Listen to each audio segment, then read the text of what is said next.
Next up, St. Paul's, Montrose. Good evening and welcome to all of you candidates, and thank you to Bishop Kevin and the diocesan staff for offering us this opportunity. I'm Lynn Graham and I'm the senior warden at St. Paul's. Before I begin, I want to offer a personal disclaimer, which is that I love our church. I love the people in our congregation. We are a family. We deeply care for one another and we share in each other's joys. And when one of us hurts, all of us hurt. I hope I'm able to show you in this presentation why St. Paul's is a special place. So next slide, please. We are an older, mature congregation.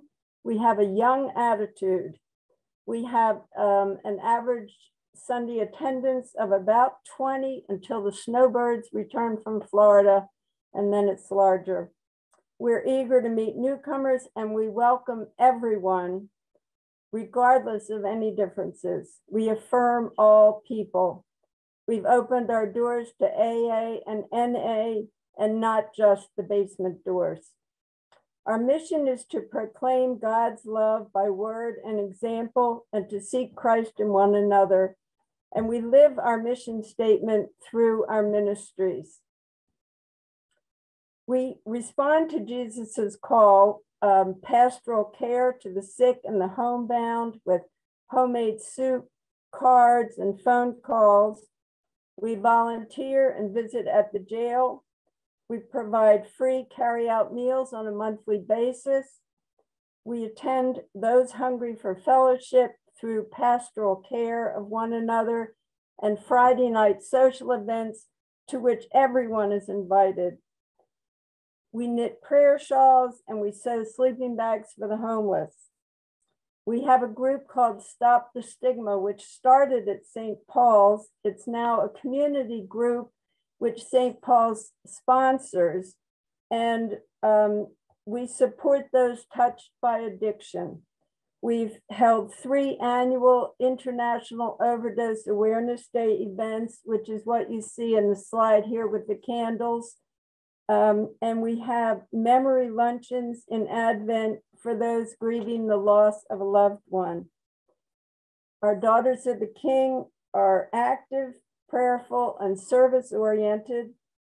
And we have a Coats for Our Community program, which gives out about 1,600 free coats every year between October and December.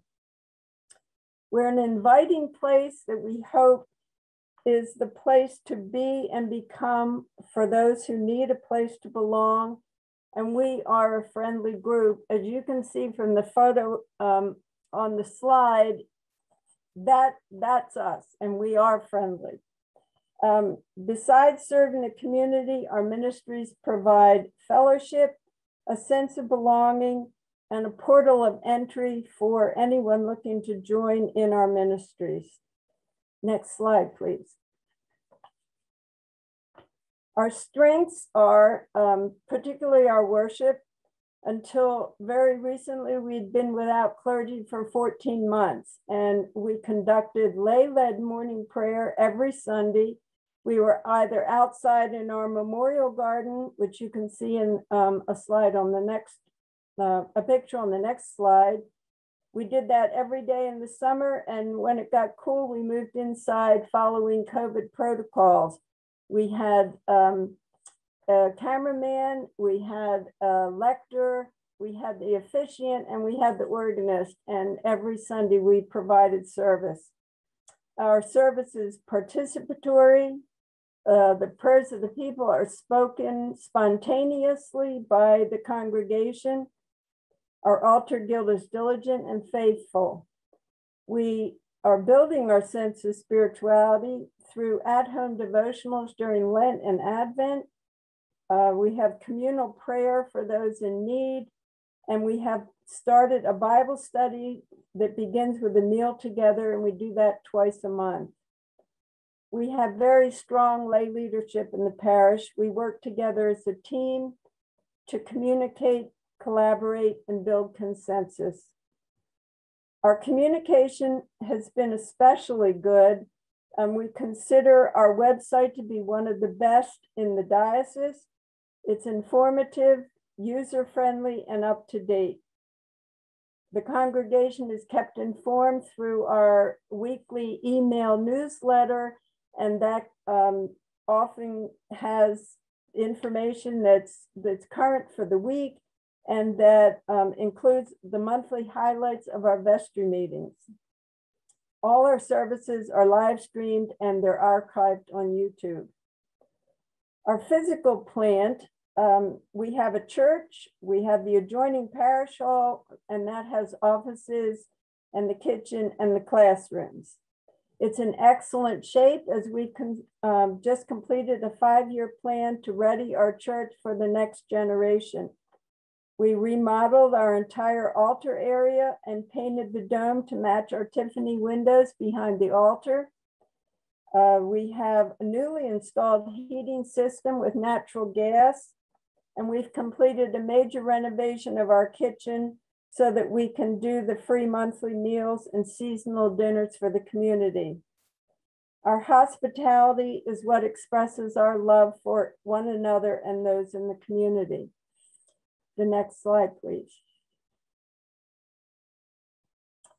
Our major challenge is finding our niche. We are very active in the community, and we're known for being very active in the community, but we continue to seek where God is working in the community and wants us to join him. We feel a definite call to support the recovering community. We have AA and NA. They must by tradition remain independent, so we're unsure of how to be more available to them. Our Stop the Stigma group has attracted many community leaders. We center our attention on the families who have lost loved ones due to substance use disorder.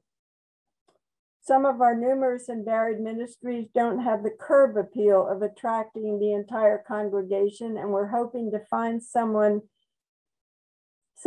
that is bigger than St. Paul's. And the problem is, without a strategic plan, we're not sure what that may look like or where we're needed.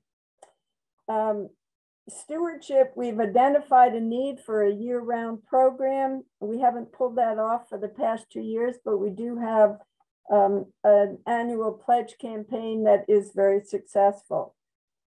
Parishioners in our church are extremely generous, and they respond to the many, many requests we give for donations. But our sizable investment trust also sends a mixed message. We have lost a quarter of our parishioners through death and moving and just not returning to church. So next slide, please.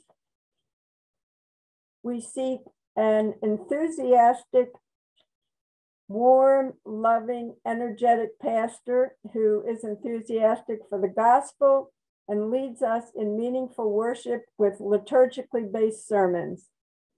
Visitation is spiritually important to us, and so we want someone who will visit. Our desire is to follow the call of Jesus Christ, and that determines our ministry. So we need to have someone who will partner with us and lead us in these ministries. We also need someone who will help us to clearly articulate our vision and goals through intentional, strategic, long-term planning.